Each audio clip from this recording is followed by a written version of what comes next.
Le bâtiment, c'est beaucoup de gaz à effet de serre, mais c'est surtout quelque chose qui est une triple injustice. Une injustice économique, parce que vous chauffez et dépensez de l'argent pour chauffer de l'air qui ensuite part dans l'atmosphère.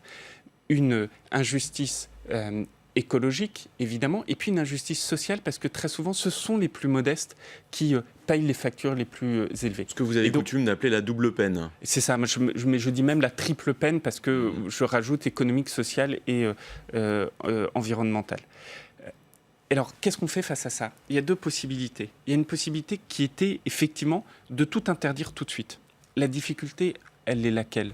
La difficulté, c'est que dans le parc de logement aujourd'hui, actuel, une personne sur deux qui vit dans le parc de logement locatif, une sur deux vit dans une passoire thermique. Et donc, soit vous mettiez du coercitif, soit vous mettiez, non pas ce coercitif, mais qui par exemple était une interdiction de location, mais vous mettiez en place un volet qu'on a mis dans la loi qui, d'un côté, incite et ensuite oblige. Concrètement, ça veut dire quoi ? Ça veut dire qu'entre aujourd'hui et 2023, on va inciter comme jamais tous les propriétaires à faire les travaux dans leur logement.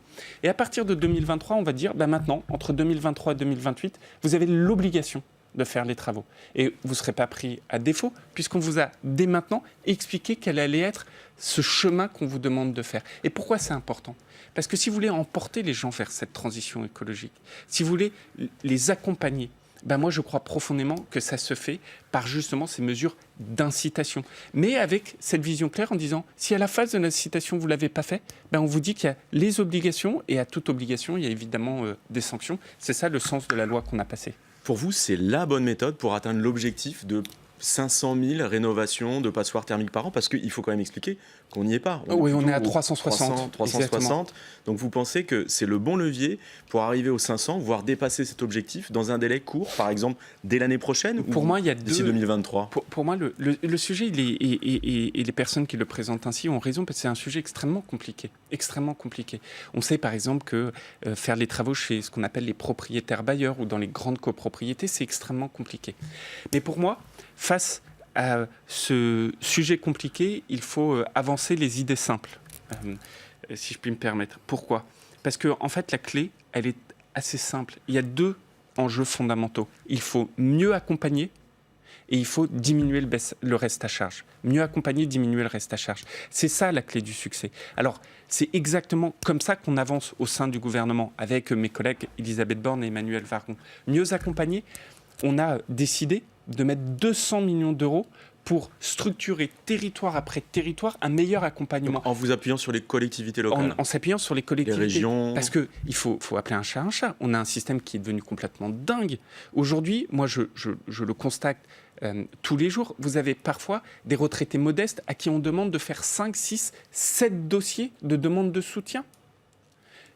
Parce que personne n'a réussi à simplifier cet accompagnement. Donc la complexité, ça doit être pour nous. La simplicité, ça doit être pour les Français. Et donc ça, premier axe, première jambe, on améliore l'accompagnement. 200 millions d'euros qu'on met en œuvre. Et on a entrepris avec ma collègue Emmanuelle Wargon un tour de France de toutes les régions pour faire en sorte justement que territoire après territoire, on structure cet accompagnement. Et deuxième élément, il faut diminuer le reste à charge.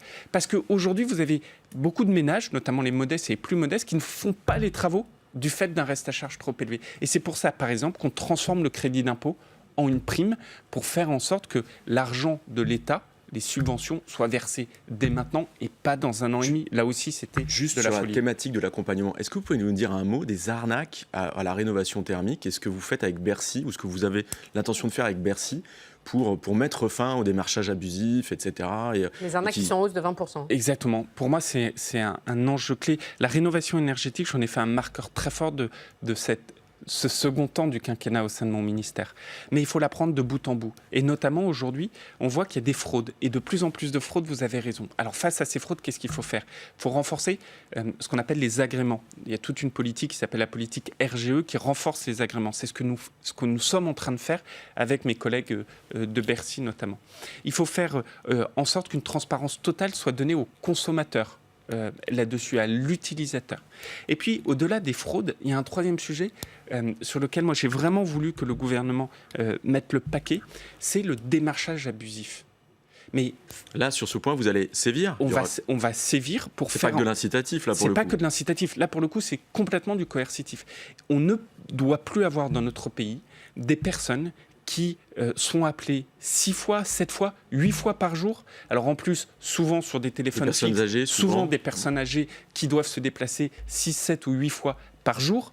Parce que derrière, vous avez des personnes qui sont souvent des charlatans, qui vous disent « Ah ben moi, je peux vous faire un truc à 1 euro, etc. » Il faut savoir, par exemple, que l'État ne démarche jamais par téléphone pour de tels projets de rénovation énergétique. Donc si quelqu'un est appelé en se faisant passer, son interlocuteur se fait passer pour l'État, ça n'est pas possible. On ne démarche pas par téléphone sur de la rénovation énergétique. Et donc là, on va prendre des mesures très fortes pour lutter contre ce démarchage abusif avec mes collègues de Bercy notamment.